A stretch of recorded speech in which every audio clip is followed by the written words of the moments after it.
Dear students, Gayatri PG college Sanchore की online classes में आपका स्वागत है। आज हम BSc part third organic chemistry की एनएमआर स्पेक्ट्रोस्कोपी में कुछ इंपॉर्टेंट क्वेश्चन पर डिस्कस करेंगे।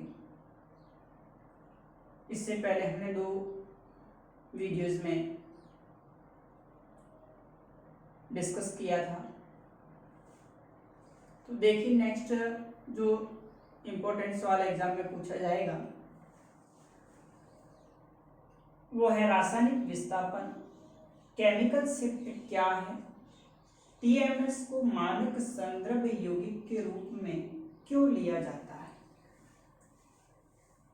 ये कई बार एग्जाम में सवाल पूछा हुआ है कि रासायनिक विस्थापन केमिकल शिफ्ट या रासायनिक श्रुति क्या होती है, और टीएमएस जो कंपाउंड होता है उसको मानक संदर्भ यौगिक के रूप में क्यों लिया जाता है। केमिकल शिफ्ट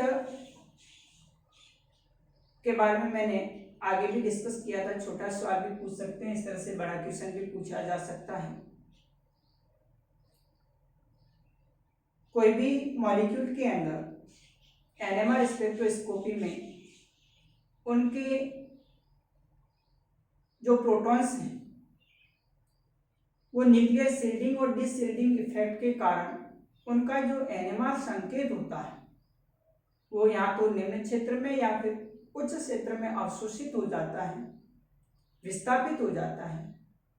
तो इस प्रकार का जो विस्थापन होता है उसे केमिकल शिफ्ट, रासायनिक विस्थापन कहा जाता है। और केमिकल शिफ्ट के लिए जो रासायनिक विस्थापन, इसके लिए हम एक रेफरेंस कंपाउंड यूज में लिया जाता है जिसका नाम है टीएमएस। टीएमएस इसका एग्जाम में फुल फॉर्म भी पूछते हैं कि रासायनिक विस्थापन के लिए या एनएमआर स्पेक्ट्रोस्कोपी में एनएमआर संकेत के लिए जो मानक संदर्भ यौगिक के रूप में उपयोग में लिया जाता है कंपाउंड टीएमएस, टेट्रा मिथाइल सिलेन।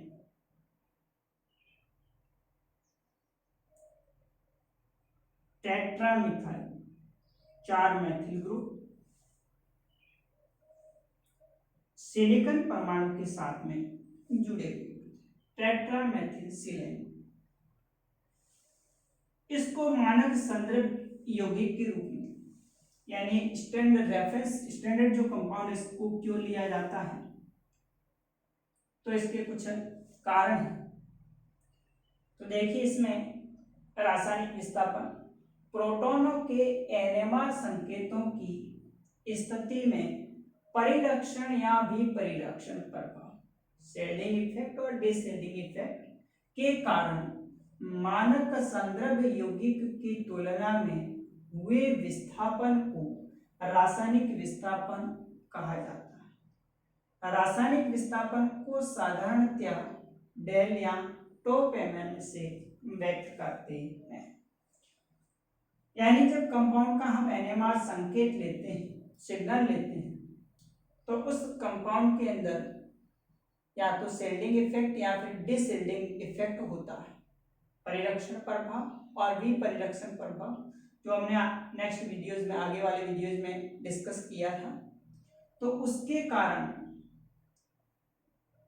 जो एनएमआर संकेत होते हैं वो या तो उच्च क्षेत्र में या फिर निम्न क्षेत्र में विस्थापित हो जाते हैं शेडिंग इफेक्ट की वजह से उच्च क्षेत्र में, और डिशेल्डिंग इफेक्ट की उपस्थिति में निम्न क्षेत्र में एनएमआर संकेत देंगे, जिससे उनका एनएमआर संकेत इस तरह से विस्थापित हो जाता है। तो जो NMR संकेत में शील्डिंग और डिशील्डिंग प्रभाव के कारण इस TMS मानक संदर्भ यौगिक की तुलना में जितना विस्थापन होता है उसे रासायनिक विस्थापन कहा जाता है, और इस वैल्यू को हम डेल या फिर टो पैमाने से व्यक्त करते हैं। TMS के लिए जो डेल वैल्यू 0 ppm होती है, उसके बाद 0 से लेकर के 10 तक 0 1 2 3 4 5 6 7 8 9 और 10 डेल वैल्यू, और अगर टो वैल्यू है तो टो इक्वल टू होता है 10 माइनस डेल्टा से, यहाँ 10 हो जाएगा 9 8 7 6 5 4 3 2 1 0। तो इस TMS के थ्रू जो NMR संकेत के अंदर शील्डिंग और डिशील्डिंग इफेक्ट के कारण जितना विस्थापन होता है उस विस्थापन को रासायनिक विस्थापन या केमिकल शिफ्ट करता है। अब इसके लिए TMS को ही मानक संदर्भ यौगिक के रूप में क्यों लिया जाता है, तो इसके कुछ कारण लिखे मैंने कि TMS जो होता है उसमें 12 इक्विवेलेंट प्रोटॉन होते हैं, 12 हाइड्रोजन परमाणु, ये जो सिलिकॉन परमाणु है इससे 4 मैथिल ग्रुप जुड़े हुए हैं, जिसमें टोटल 3 3 6 3 9 और 3 12 H इक्विवेलेंट प्रोटॉन है, इसलिए इसकी थोड़ी सी मात्रा से ही तुरंत एक इसका सिग्नल प्राप्त हो जाता है। दूसरी बात, ये किसी के साथ में रिएक्शन नहीं करता, एल्केन के समान निष्क्रिय होता है, अतः हम इस सैंपल को लेकर के जब इसके साथ में NMR संकेत निकालेंगे तो उसके साथ किसी प्रकार का कोई रिएक्शन नहीं होगी, अंतः संगुणन नहीं होगा। तीसरी बात, ये वाष्पशील द्रव है, इसको NMR संकेत के बाद में वाष्पन के द्वारा पृथक भी कर सकते हैं, और जितने भी ऑर्गेनिक सॉल्वेंट होते हैं सब में सोल्यूबल होता है, और सैंपल से किसी प्रकार का इंट्रामोलिकुलर संगुणन अंतःअणु संगुणन नहीं करता। इस कारण से TMS मानक संदर्भ यौगिक के रूप में लिया जाता है। तो ये बड़ा क्वेश्चन इस तरह से पूछे तो आपको आंसर लिखना है, छोटा इसमें पूछे कि रासायनिक विस्थापन क्या है तो ओनली डेफिनेशन लिखना। रासायनिक विस्थापन में या फिर ऐसे सवाल पूछे कि TMS को मानक संदर्भ यौगिक के रूप में क्यों लिया जाता है, तो ओनली इसके कारण लिखने हैं। TMS क्या होता है, मानक संदर्भ यौगिक है, और इसी के बेस पर हम NMR संकेत निकाले जाते हैं। इसके लिए जो डेल की वैल्यू होती है वो 0 ppm होती है।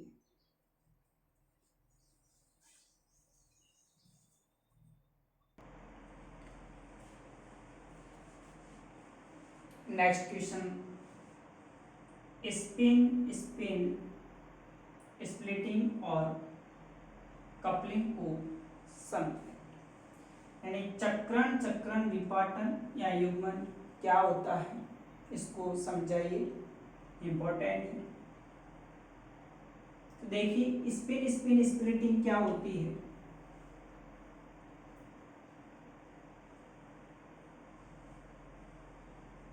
स्पिन स्पिन स्प्लिटिंग के अंदर किसी भी मॉलिक्यूल में उन प्रोटॉन्स के कारण उत्पन्न जो NMR सिग्नल होते हैं उन सिग्नल का छोटे छोटे सिग्नल के अंदर विपाटन हो जाता है, विभाजन हो जाता है, उसको स्पिन स्पिन स्प्लिटिंग कहा जाता है। ये कब होता है, जब उस मॉलिक्यूल में शील्डिंग या डिशील्डिंग परिरक्षण विपरिरक्षण प्रभाव के कारण चुंबकीय क्षेत्र में परिवर्तन से एक एटम का जो न्यूक्लियस है दूसरे एटम के जो न्यूक्लियस है उनसे इंटरेक्ट होता है, और उस इंटरेक्शन के कारण उन सिग्नल का विपाटन हो जाता है उसे स्पिन स्पिन स्प्लिटिंग कहा जाता है। देखिए यहाँ पर मैंने लिखा है कि किसी प्रोटॉन के निकट स्थित किसी अन्य प्रोटॉन के चक्रण से उत्पन्न चुंबकीय क्षेत्र उस प्रोटॉन के अवशोषण को प्रभावित करता है। एक प्रोटॉन है उससे उत्पन्न चुंबकीय क्षेत्र और उसके पड़ोस में दूसरे कार्बन परमाणु पर उपस्थित जो प्रोटॉन से उत्पन्न चुंबकीय क्षेत्र एक दूसरे के क्षेत्र को क्या करते हैं, अवशोषित क्षेत्र को प्रभावित करते हैं और वह विद्युत चुंबकीय विकिरणों का अवशोषण चुंबकीय क्षेत्र से थोड़ा या तो निम्न क्षेत्र पर या फिर उच्च क्षेत्र में होता है, जिसके कारण प्रोटॉनों के संकेतों का विपाटन हो जाता है, जिससे स्पिन स्पिन स्प्लिटिंग या चक्रण चक्रण विपाटन कहते हैं। स्पिन स्पिन स्प्लिटिंग की वजह से जो सिग्नल से उसका विपाटन होता है, उस विपाटन को हम n+1 फॉर्मूले के अकॉर्डिंग निकालते हैं, जहां n है वो नंबरिंग प्रोटॉन्स पड़ोसी कार्बन पर, अब पड़ोसी जो भी एटम उस पर कितने प्रोटॉन प्रेजेंट है उनकी जो संख्या होती है उस पर +1 8 के साथ हम किसी भी मॉलिक्यूल का नंबर ऑफ सिग्नल्स और चक्रण चक्रण विपाटन स्पिन स्पिन स्प्लिटिंग को रिप्रेजेंट कर सकते हैं। जैसे कि एग्जांपल लिया हमने एथिल ब्रोमाइड, तो इस एथिल ब्रोमाइड में दो प्रकार के प्रोटॉन्स प्रेजेंट, ए प्रकार के प्रोटॉन, बी प्रकार।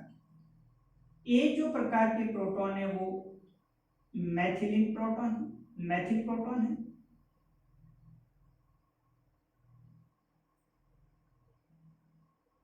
और बी प्रकार के जो प्रोटॉन है वो CH2 वाले मैथिलीन प्रोटॉन।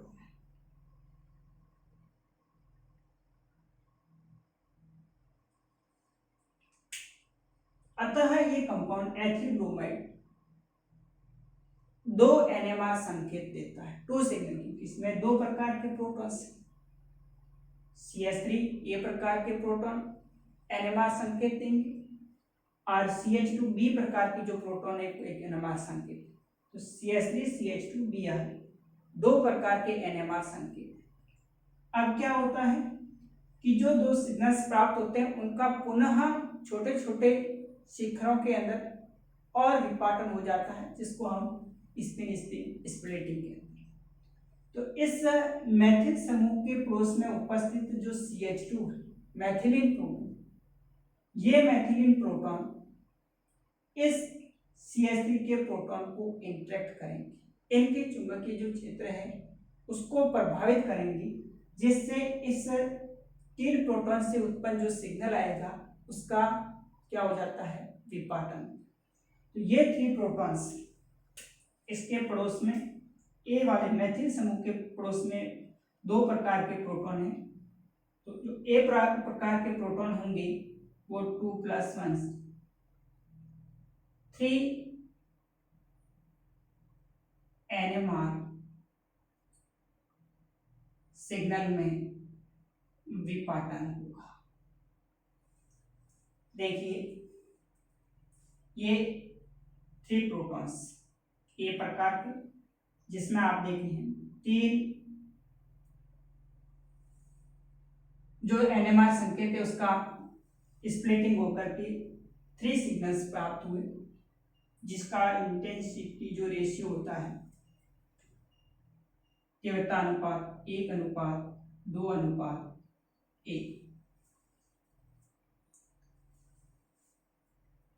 CH3 के पड़ोस में CH2 थे, इसके इंटरेक्शन से CH3 वाले जो प्रोटॉन से उसका एक ट्रिपलेट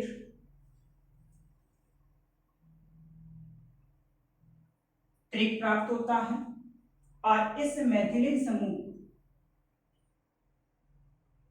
को CH3 समूह के जो प्रोटॉन्स होते हैं वो इंटरेक्ट करते हैं, तो जो बी प्रकार के प्रोटॉन है उसके पड़ोस में 3 प्रोटॉन 3+1 4 अर्थात क्वार्टेट चतुष्क प्राप्त होगा। देख रहे हैं आप, एक सिग्नल, दूसरा, तीसरा, चौथा। तो इस प्रकार से जो दो प्रोटॉन्स, बी प्रकार के प्रोटॉन्स है उसका एक क्वार्टेट और ए प्रकार के जो प्रोटॉन्स है उसका एक ट्रिपलेट प्राप्त। इनका जो इंटेंसिटी रेशियो होगा 1:3:3:1 के। ये जो इंटेंसिटी रेशियोज है जिसको पास्कल डायग्राम के आधार पर हम निकालते हैं, जैसे यदि किसी कंपाउंड में एक ही प्रकार के प्रोटॉन्स हैं तो उसका एक ही एनएमआर संकेत प्राप्त होगा। यदि दो प्रकार के प्रोटॉन है, दो एनएमआर संकेत प्राप्त होते हैं, स्प्लिटिंग होती है, तो उसका रेशियो 1:2 में होगा। 3 है तो 1:2:1 रेशियो में।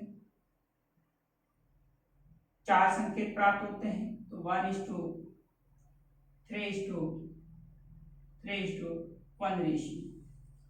तो यहाँ हम बात कर रहे हैं इसमें CH3CH2Br में मैथिलीन प्रोटॉन इस CH2 के इंटैक्ट की वजह से एक ट्रिपलेट देगा जिसका इंटेंसिटी रेशियो 1:2:1 रेशियो में होगा।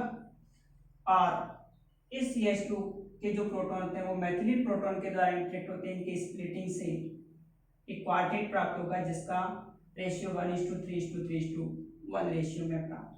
तो यहाँ पर मैंने इसको डेल वैल्यू के अंदर रिप्रेजेंट किया है। एनएमआर संकेत को एथिल ब्रोमाइड के ए प्रोटॉन से ट्रिपलेट और बी प्रोटॉन से क्वार्टेट प्राप्त होता है। तो इस प्रकार से किसी भी मॉलिक्यूल के जो निकटवर्ती प्रोटॉन है उनके इंटरेक्शन से एनएमआर संकेतों का विपाटन होता है, उसे स्पिन स्प्लिटिंग या कपलिंग कहा जाता है।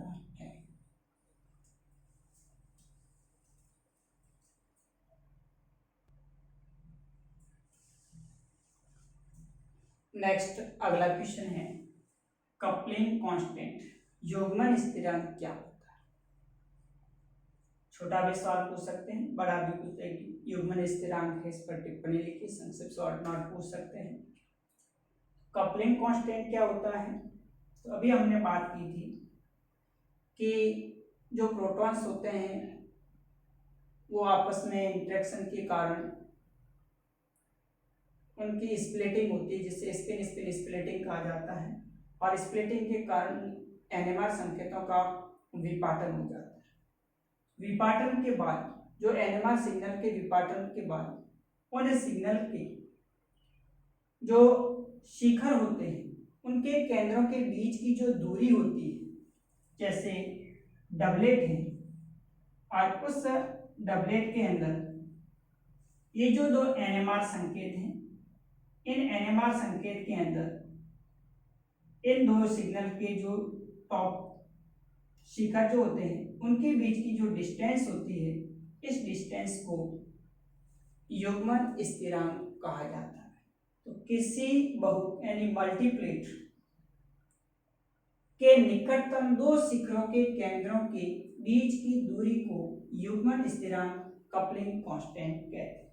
जैसे ये डबलेट है, इस डबलेट के अंदर एक एनएमआर जो सिग्नल का शिखर, दूसरा, इनके बीच का जो डिस्टेंस होता है, इन दोनों शिखरों के बीच का जो डिस्टेंस होता है, इस डिस्टेंस को कपलिंग कांस्टेंट युग्मन स्थिरांक कहा जाता है।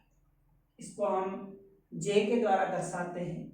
ये बाह्य चुंबकीय क्षेत्र पर निर्भर नहीं करता है। युग्मन स्थिरांक का मान युग्मन करने वाले प्रोटॉन तथा रासायनिक वातावरण पर निर्भर करता है। इसकी जो वैल्यू होती है साइकिल पर सेकेंड या हर्ट्ज में 0 से लेकर के 30 हर्ट्ज के बीच में। ये अलग अलग प्रकार के हैं, geminal coupling constant, vicinal coupling constant, long chain या long range coupling constant. Geminal coupling constant 2J से दर्शाते ऐसे मॉलिक्यूल, ऐसे अणु जिनमें एक ही कार्बन पर दो प्रोटॉन्स प्रेजेंट होते हैं और उनके कारण उत्पन्न जो सिग्नल्स है उनके जो शिखरों के बीच की जो दूरी होती है उसको जेमिनल कपलिंग कांस्टेंट 2J कहा जाता है और इसका जो मान होता है वो 0 से 30 हर्ट्ज के बीच में होता है। विसिनल कपलिंग कांस्टेंट ऐसे मॉलिक्यूल जिसमें दो प्रोटॉन निकटवर्ती दो अलग अलग कार्बन परमाणु पर अर्थात दो प्रोटॉन 3 सिग्मा बंध से पृथक रहते हैं, तो इस प्रकार का coupling constant vicinal coupling constant कहलाता है। इसके लिए 3J से रिप्रेजेंट करेंगे और वैल्यू 0 से लेकर 20 हर्ट्ज के बीच में होती है। तीसरा लॉन्ग रेंज कपलिंग कांस्टेंट में यदि निकटवर्ती दो प्रोटॉन्स 3 या इससे ज्यादा एकल बंध से पृथक रहते हैं, तो इस प्रकार का जो कपलिंग कांस्टेंट होता है उसको लॉन्ग रेंज कपलिंग कांस्टेंट कहा जाता है और इसके लिए जो वैल्यू होती है वो 0 से लेकर के 30 हर्ट्ज के बीच में होती है। तो इस प्रकार से आज हमने 10 क्वेश्चन पर डिस्कस किया है। केमिकल शिफ्ट क्या है, टीएमएस को मानक संदर्भ यौगिक के रूप में क्यों लिया जाता है। दूसरा हमने स्पिन स्पिन स्प्लिटिंग या कपलिंग क्या होता है। तीसरा कपलिंग कांस्टेंट युग्मन स्थिरांक क्या है और चौथा हमने डिस्कस किया शेडिंग और डिशेडिंग जो इफेक्ट होता है, परिरक्षण की परिरक्षण प्रभाव क्या होता है। तो इनमें से आज के जो इस वीडियोस में से आपके एग्जाम में 2 क्वेश्चन बी और सी पार्ट में पूछे जाएंगे। Okay, thank you.